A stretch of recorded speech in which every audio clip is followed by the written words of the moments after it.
Imagine standing at the gates of Mordor, where shadows stretch long and the air is thick with the weight of impending doom.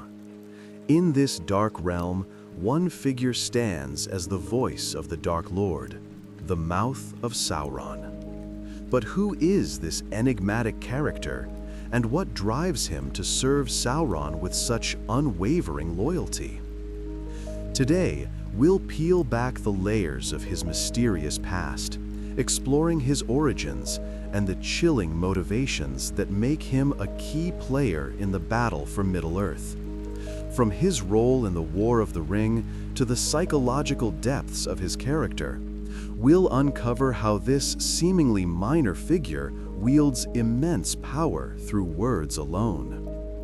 Join us as we delve into the lore, dissect his chilling speeches, and reveal the true significance of the Mouth of Sauron. Before we journey any further, if you could take a moment to like this video and subscribe to the channel, it would mean the world, and help us share even more tales from the lands of Arda. And tell me in the comments, where in the world are you watching from? I love seeing how far these stories travel across realms both real and imagined. Now then, let's return to the story. Chapter 1. The Last Son of Númenor. Long ages before the fall of Barad-dûr, when the seas still whispered of the lost island of Númenor, a child was born in the southern havens of Umbar. His house was ancient, descended from those mariners who had sailed with Ar-Pharazôn the Golden, proud men who had defied the Valar and brought ruin upon their kin. Though Númenor had sunk beneath the waves, its shadow lingered in the hearts of those who survived. They called themselves the Faithful no longer. Their loyalty was to memory, not to mercy. They built their halls of black stone and set their gaze eastward, not west. And among them grew the boy who would one day be the Mouth of Sauron. His name, now lost, once meant friend of wisdom. From his youth, he was unlike his kin. While others sought mastery of ships or blade, he was drawn to books and relics. He studied the tongues of old, Quenya, Adunaic, the lost speech of the First Age. He could recite the lays of Beren and Luthien, though he spoke them not with reverence, but with curiosity. To him, the tales of the Valar were not sacred, they were lessons. Stories of beings who ruled through power and song. Why should men not do the same? He walked often upon the western shores of Harad, where the sea glimmered faintly even through the haze. There, he would gaze toward the horizon and whisper, "The West hoards its immortality. We shall learn to take it." Such thoughts were poison, but in those lands, poison was the drink of the proud. Chapter 2. The Scholar of Umbar. In the darkening years of the Third Age, Umbar was a city of shadows, half ruin, half glory, its towers leaning over harbors once filled with the sails of Númenor. There, among the relics of a fallen empire, the young scholar found his calling. He became a keeper of forgotten things. His chamber overflowed with scrolls of faded ink, shards of ancient carvings, and relics of lost kings. He read by candlelight through the long nights, his eyes burning with hunger, not for wealth or love, but for understanding. He learned of the music of the Ainur, the great song that shaped the world. He read of Eru Ilúvatar, who gave the flame imperishable.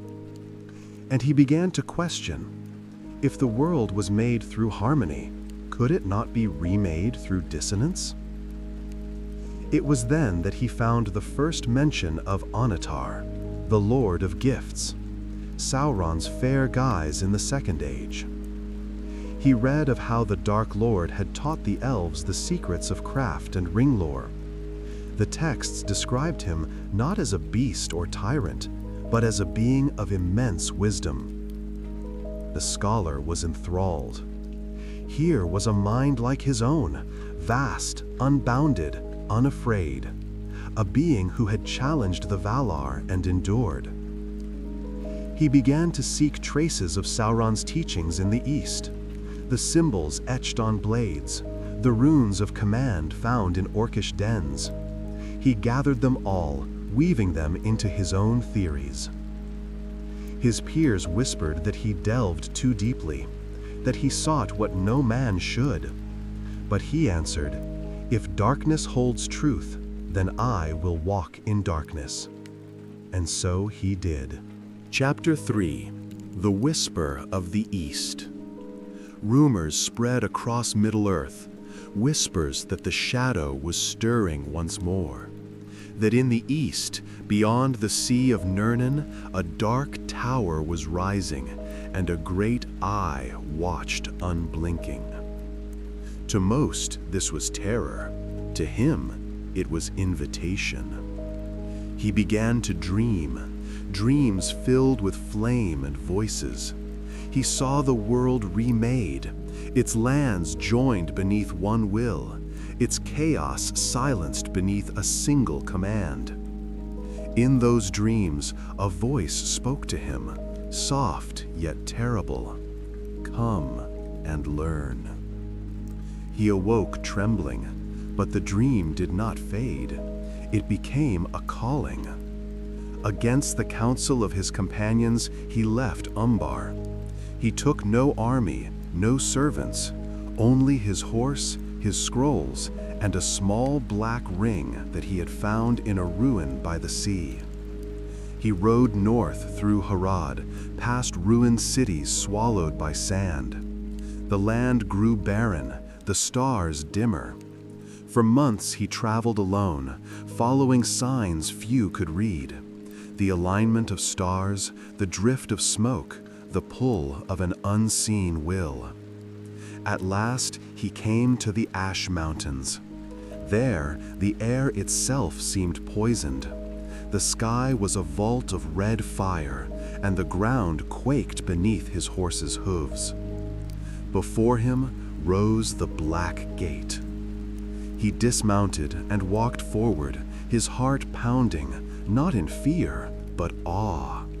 He felt the weight of something vast pressing upon him, the awareness of a mind older than the world. "Enter," said a voice. He obeyed. Chapter 4: The Road into Mordor. The land within the Black Gate was unlike any he had known. The ground was cracked and steaming, the rivers choked with ash. Yet there was a strange order to it. Roads laid in perfect, cruel symmetry. Towers placed like sentinels, each under the gaze of Barad-dûr. He rode for 3 days beneath skies that never lightened. When he reached the plain of Gorgoroth, he saw it, the Dark Tower. It was a mountain of iron and black glass, its peak lost in smoke. Lightning crawled across its spires, drawn to its malice like moths to flame. He dismounted and fell to his knees, not out of reverence, but because his strength failed him. His mind recoiled as a vast thought brushed against his own, searching, piercing. Then he heard it, a voice within his mind, deep and commanding. "Why have you come?" He tried to speak, but his lips trembled. "To learn," he whispered. There was silence, then laughter, cold and endless. "You seek wisdom, you shall have it, but all wisdom begins in obedience." He felt his will slip away, like water through his fingers. The eye had found him, and in that moment, he ceased to be his own. Chapter 5: The First Audience. The path to Barad-dûr was lit by fire, Great rivers of molten rock flowed from the fissures of the plain, glowing like veins of blood beneath the ash-dark crust. The air quivered with heat. Every breath burned the throat. His horse stumbled often, half blind from the smoke, but the man pressed on, driven by something stronger than fear, a hunger that had long since devoured caution. At last, he reached the foot of the dark tower. It was not merely a fortress, it was a wound upon the world. Its foundations were buried in the bones of the earth, its walls forged from the blackened remains of mountains. The very light that struck its surface seemed to die. Above it all, unseen yet felt, a gaze watched. When the great gates opened, they did not creak or groan. They shuddered as if alive. From within poured a soundless wind, heavy with the weight of ages. The man stepped forward, and behind him the doors closed like the end of hope. He was led by silent attendants, orcs with armor of corroded steel, their eyes empty of will. They bowed not in reverence, but in submission. Through endless corridors he walked, where torches burned green, and the walls wept with condensation from the heat. Statues loomed in alcoves, not of kings or heroes, but of twisted forms that seemed to writhe as he passed. At last, he was brought before a hall vast and terrible. It had no throne, only a dais of black stone, and above it, suspended in emptiness, an eye of flame. It did not blink, it did not move, yet he knew it saw him, not as a man is seen, but as a thought stripped bare. He fell to his knees, his heart thundered, and his mind screamed in silence. Then the voice came, not through air, but through soul. You came unbidden. He could not answer. His tongue felt carved from stone. You seek knowledge. He bowed his head lower, trembling. You will learn that all knowledge is born in obedience. The man forced his voice to rise. I came to serve, my lord. There was laughter, cold and vast. You came to rule, said the voice, and his blood turned to ice. Pain shot through him, not of flesh, but of mind. Memories flooded his thoughts, the white shores of Númenor, the scent of salt and cedar, the face of a woman he once loved. Each memory was torn away, devoured by fire. He cried out, and his voice echoed through the hall like a broken bell. Rise, servant, you are mine. He rose, but he was no longer whole.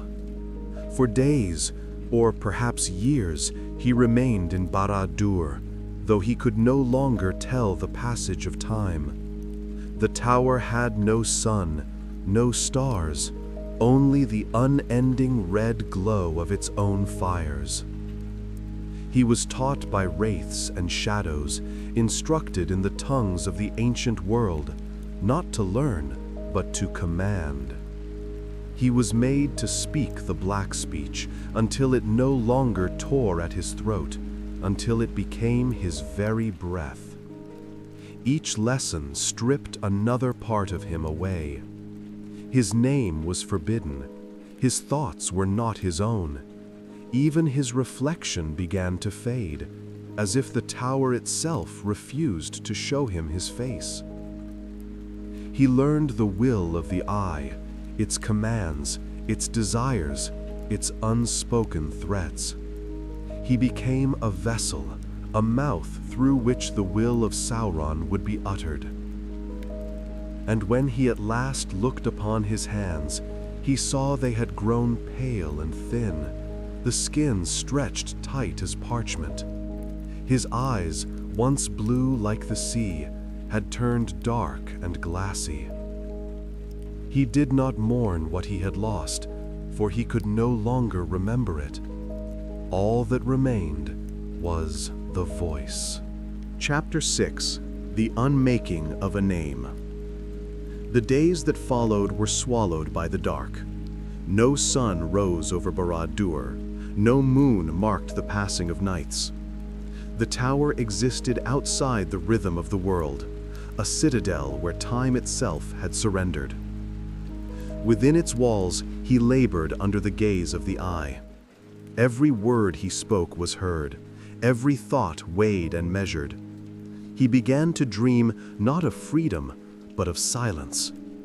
Yet even in sleep, whispers followed him, the voice of Sauron, cold as iron. "Speak for me." And he did. At first, he was taught the art of speech as a weapon. He learned the tones that could break a man's courage, the inflection that could turn fear into obedience. Sauron's servants came before him, Easterlings, Haradrim, orc captains, and he was made to command them, to bend them to will not his own, but that of the eye. "Words are chains," Sauron had said, "strongest when unseen." He practiced until command became instinct. His old tongue fell away, replaced by the harsh syllables of the black speech. It was a language of control, without poetry or grace, but it carried the weight of dominion. Yet with every word uttered, something inside him frayed. He began to forget the gentler sounds, the words for sea, for sky, for mercy. He no longer remembered the songs of Númenor, or the taste of wind over open water.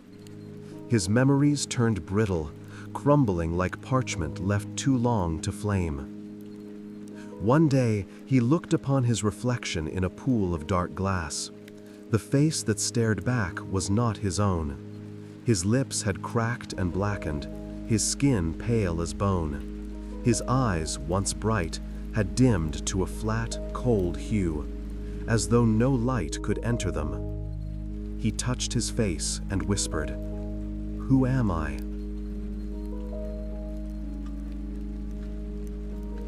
But no answer came. Sauron's laughter echoed faintly in his mind. "Names are for the weak. You are my voice, nothing more." From that moment, he ceased to think of himself as a man. His name faded from memory, erased by obedience.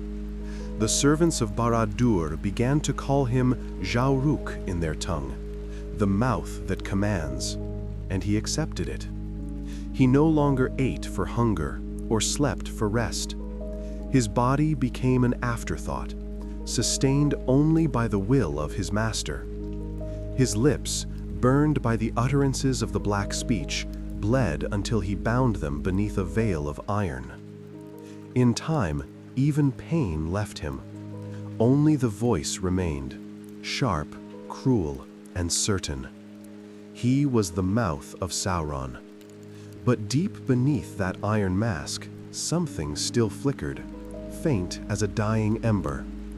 At times, when the tower was silent, he would feel it stir. It was the memory of light, of white ships and far-off seas. It haunted him, though he could not name what it was. He began to dread it, for it brought weakness, the kind his master despised. And so, when the eye's gaze turned upon him, he spoke all the louder, drowning out that whisper with words of power and lies. He told himself that there was no other life, no past, no truth beyond service. But in the darkness, the ember still glowed, waiting for the moment when silence might fall and memory might return. Chapter 7: The Rise of the Mouth. In the heart of Barad-dûr, the man without a name rose through fear, cunning, and obedience. His voice, once human, now carried a weight that silenced halls. The orcs quailed at its echo. The men of the East bowed before its tone. None dared question his place at Sauron's side, for the Eye itself had marked him as its herald. He had become indispensable, the bridge between Sauron's vast will and the countless hordes who served it. His words were the Dark Lord's decree, his breath the means by which Mordor moved. And though he was still mortal, his presence in the tower felt eternal, sustained by that terrible power which coursed unseen through every stone. When emissaries came from Rhûn or Harad to pledge their allegiance, it was not Sauron who received them, it was he. They would kneel before the iron dais, trembling under his gaze. His voice would fill the chamber, slow, precise, heavy with contempt. "The Lord of Mordor accepts your fealty," he would say, his tone carrying a promise of both reward and ruin. "You will send men, 10,000 spears by the waning of the next moon. Fail, and your name shall be erased from all tongues." The envoys would leave pale and shaken, as though they had spoken with death itself. None guessed that behind the mask was still a man, or what little remained of one. He began to savor the power that came with speech. With every command, the world bent a little closer to his master's vision, and his own pride stirred, quiet but alive. Perhaps, he thought, there was greatness yet in this servitude. Years passed. Though in Mordor, years were meaningless. Seasons did not change. Days did not differ. Time was marked only by conquests and the forging of new armies. He became known beyond the borders of the Blackland. The free peoples spoke of the Mouth of Sauron, a creature so steeped in his master's malice that he had forgotten his own name.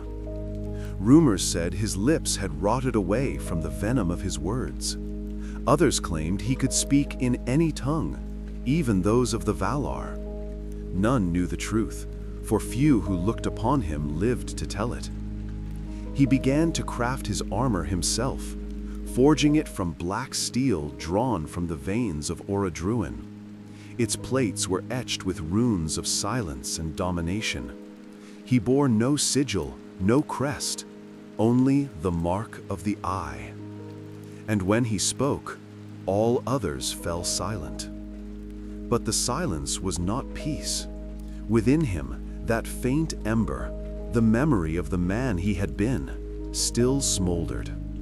At times it came to him in dreams, flashes of the sea, of white shores, of laughter. He would wake in rage, slamming his gauntlet into the cold stone until his knuckles split.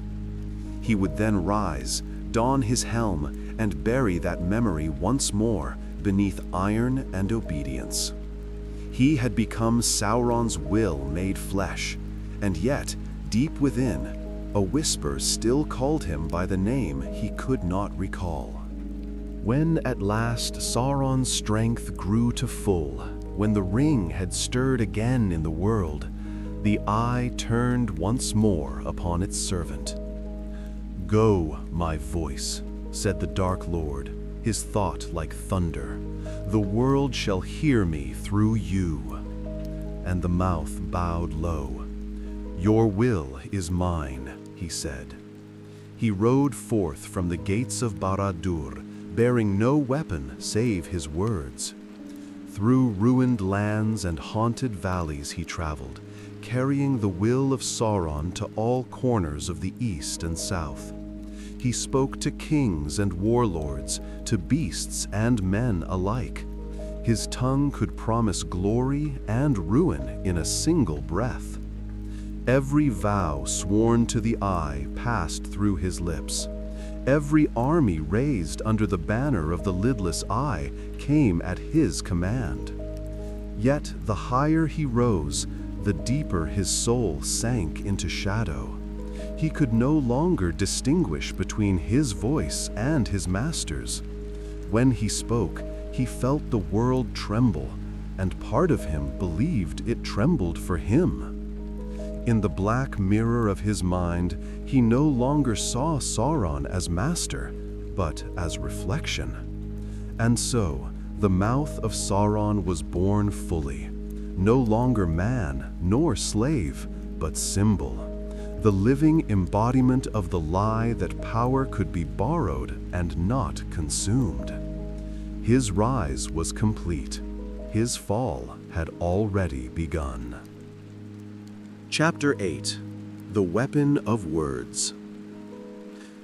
There are powers in Middle-earth older than sword or spell, powers woven into the fabric of creation itself. The Ainur sang the world into being with the music of Ilúvatar, and in that song, every word, every tone carried purpose. To speak was to shape, to name was to bind. The elves knew this, the Valar knew this. And so did the Dark Lord. Sauron had long ago mastered the craft of speech. Once, as Annatar, he had taught the elves of Eregion how words and thought could become craft and power. He had wrapped lies in beauty, promises in melody.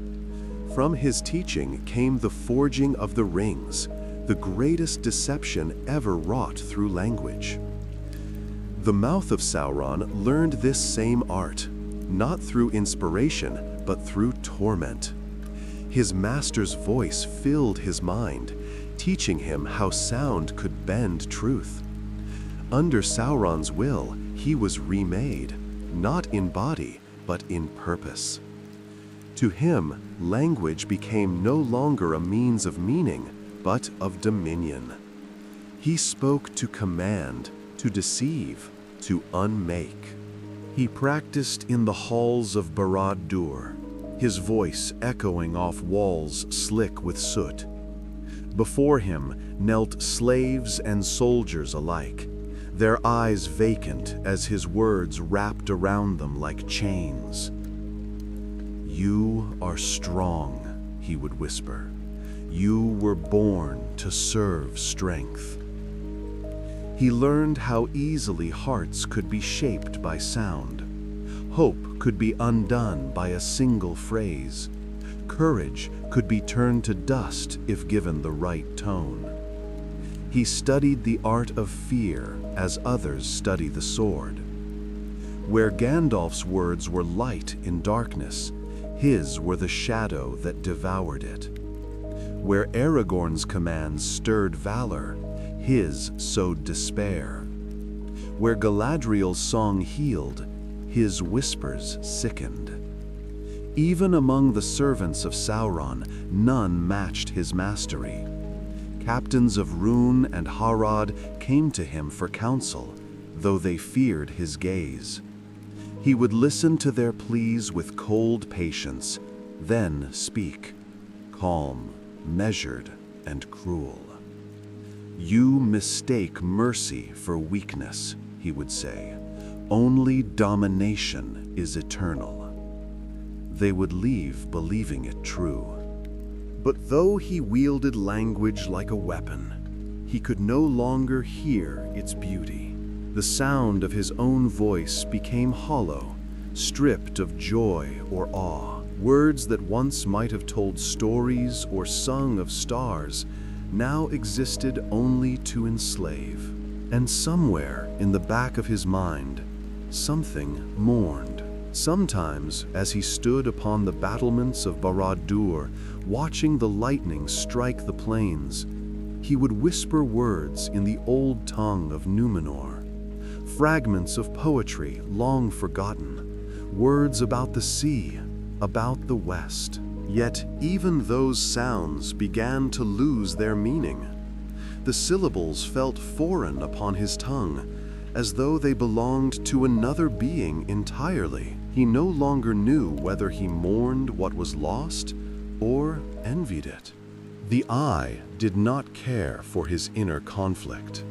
"You are my voice," it said. "Speak, and all shall tremble." And so he did. He spoke before the armies of Mordor, upon the blackened plain of Gorgoroth, as tens of thousands gathered beneath banners of the Eye. The sound of his proclamation rose above the roar of the earth. Behold the dominion of Sauron the Great. The West is broken, its kings are dust, and its light shall fade into shadow. The legions screamed his words in unison, and the very sky seemed to darken.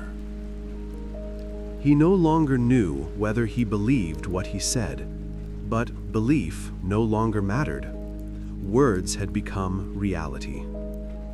He began to wonder, in moments of silence, whether Sauron had ever truly needed the ring. Perhaps the world could have been conquered by voice alone. He dismissed the thought as heresy, yet it lingered. For every word he spoke bound him tighter to his master, and still that ember, the memory of a man long buried, flickered faintly. It whispered, "There was once a time when you spoke truth." But he had long since learned that truth was the most fragile of all languages. Chapter 9. The Parley of the Black Gate. The day dawned gray over the plains of Gorgoroth. The air was heavy with the taste of ash, and even the light seemed weary, a pale reflection of what had once been sunlight. From the towers of the Morannon, black banners hung motionless in the wind, stitched with the sigil of the lidless Eye. Before those gates, the last hope of the West had gathered.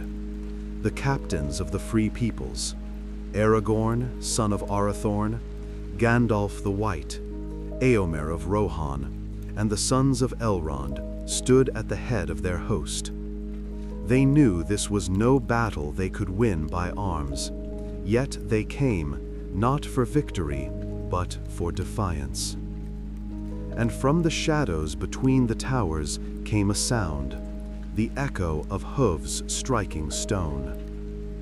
He emerged like a figure drawn from nightmare, tall, robed in sable and steel, his helm crowned with cruel points.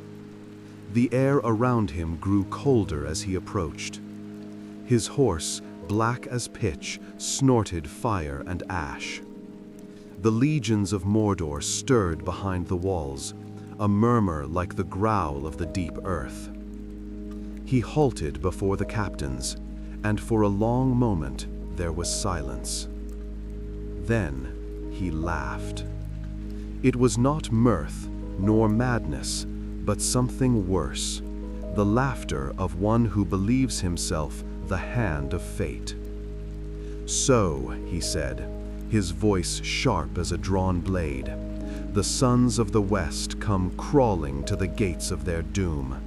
Have you so great a hunger for death?" No one answered. The wind moved faintly through the tattered banners of the West. He leaned forward in his saddle, his helm tilting slightly, like a serpent studying its prey. "Where is your king of Gondor?" Aragorn's gaze was steady. "You speak to him." The mouth smiled, though none could see it behind his veil. "Is this the heir of Isildur? Fool's hope indeed. The line of kings is long since dead, and so shall you be before this day ends." He raised his gauntlet, and in it gleamed a small object of silver, a coat of mithril, glinting even in the shadow. The sight struck the hearts of the company like a spear. For a moment, none could breathe. "This was found," said the mouth, "upon a small creature in my master's dungeons. It would seem your errand has failed. He that bore it was stripped and now lies in torment." Pippin made a sound, a choked cry, but Gandalf's hand held him still. The mouth turned his gaze to the wizard, and though his eyes were unseen, The malice in them was palpable. "You have come here to surrender, then? Speak quickly. The Lord of Mordor has no time for the babbling of old fools." Gandalf's voice was calm, though it rang like thunder. "You are the fool, messenger. Your master's power is already broken. We come not to treat, but to end his terror." The mouth's laughter hissed through the air. "End his terror? You stand before the gates of his realm, surrounded by his armies, and you dare speak of ending him? You have no hope, Mithrandir, none." But Gandalf's eyes did not waver. There was never hope, only faith. For the briefest instant, the mouth faltered. He felt it, the unyielding certainty in the wizard's tone, something no threat could touch. Somewhere deep within, a memory stirred, a distant echo of faith long lost, from a time when he, too, had believed in light. He crushed it. "You speak for the weak and the dying," he spat. "I speak for the future." "The future," Gandalf said softly, "that devours its own servants." The words struck like a hammer, and for the first time in long years, the mouth of Sauron felt anger not borrowed from his master, but his own. His hands trembled slightly on the reins. He forced a sneer. "You will see soon enough whose future remains. My master's eye is upon you even now. You are all but dust awaiting the wind." He turned sharply, his cloak sweeping the dust. "I have no more words for the dead." Gandalf's voice rose after him. "Then take back this message to the Dark Tower. The West will not bow, even if it burns." The mouth did not answer. He rode back toward the gate, fury burning through him, not at the enemy, but at himself for feeling fear. Behind him, the black gate groaned and began to open. And for a heartbeat, as the armies of Mordor surged forth, he thought he heard another voice, distant but clear, not from the eye, but from somewhere deep within him, whispering, "You could have been more than this." He silenced it with a scream. Chapter 10. The wind that swept across the plain that day carried ruin. The black gate shuddered as if it sensed the doom that drew near. Above, the dark clouds twisted in their endless motion, and beneath them, the mouth of Sauron rode through the ranks of the Dark Lord's armies, his voice rising like a storm. "Forward!" he cried. "For the eye that sees all! For the Lord of the earth!" Thousands obeyed. Orcs, trolls, and men of the east surged toward the small host of the west. The ground shook with their fury. Yet even as he gave the order, a tremor, faint and distant, ran through the earth, one that did not come from the march of soldiers. He turned his gaze eastward. The eye within Barad-dûr burned suddenly brighter, and for an instant its will seared his mind like lightning. He fell to one knee, clutching his helm. The pain was unbearable, not from injury, but from the silence that followed. The eye was gone. A vast cry rose from the plain, not of triumph, but of terror. The ground cracked open, towers split asunder. From the east, a roar came, as if the mountain itself were screaming. Mount Doom. The mouth reeled in his saddle.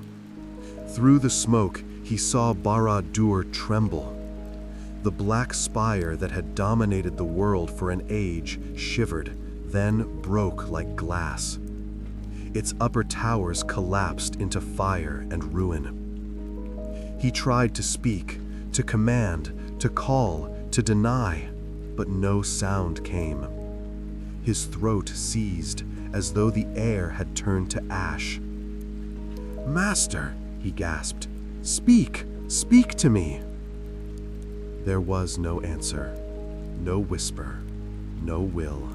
He rode blindly through the chaos, driven by the instinct to return, to find the source of the silence. All around him, the servants of Mordor fled, beasts and men alike, their eyes wild with fear. The sky was a sea of flame. The land itself seemed to crumble beneath them. He reached the fields before the tower just as its foundations gave way. The walls buckled inward, collapsing in thunder and fire. From within came a single, vast sigh, like the dying breath of something ancient and hateful. Then, silence. He dismounted and fell to his knees. The heat was unbearable. His armor glowed faintly red. He tore away his helm, desperate for air. His lips, cracked and blackened from years of speech, bled freely. His face was pale and hollow, his eyes wide with disbelief. "Where are you?" he whispered hoarsely. "My lord, where are you?" No voice answered. The wind rose, sweeping through the ruins, carrying only the faint sound of collapsing stone.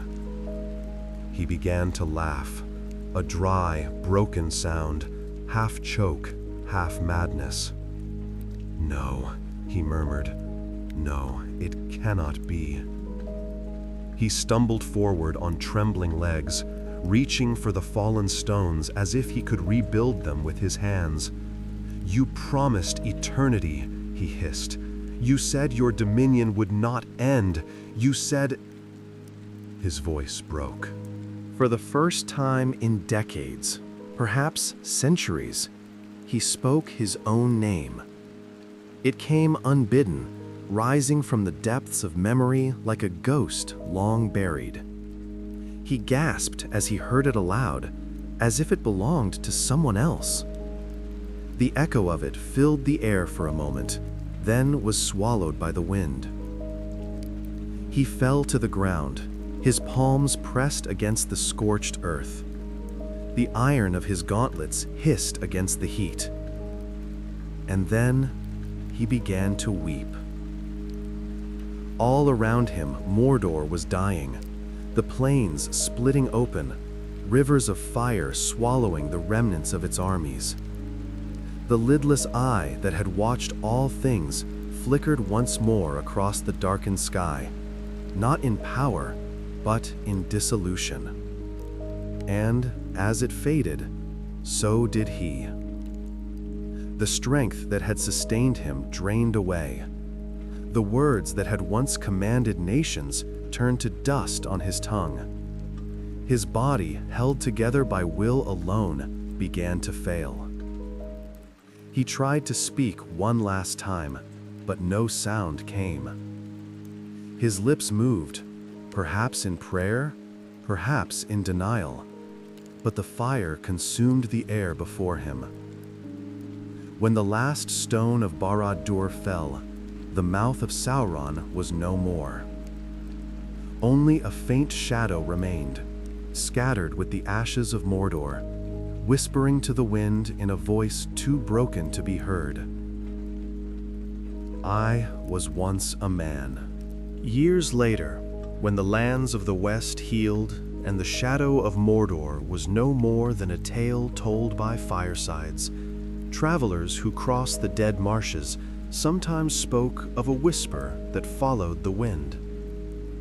It was not a wraith's call, nor the cry of a ghost, but something softer, the echo of a voice that once commanded armies, In the archives of Gondor, the scholars searched for his name, but found only fragments, references to a man of Númenórean descent who vanished into the east long before the War of the Ring. His lineage ended with him, erased from memory, for he had cast aside the very gift that made him mortal, the right to choose. Some said that his fate was the truest mirror of Sauron's own, not destroyed, but forgotten. For lies, however mighty, cannot outlast the silence that follows truth. And so, in the annals of the Fourth Age, his title alone endures, the Mouth of Sauron. A warning that even the greatest voices fall silent, and that no word, however terrible, can speak forever against the will of light.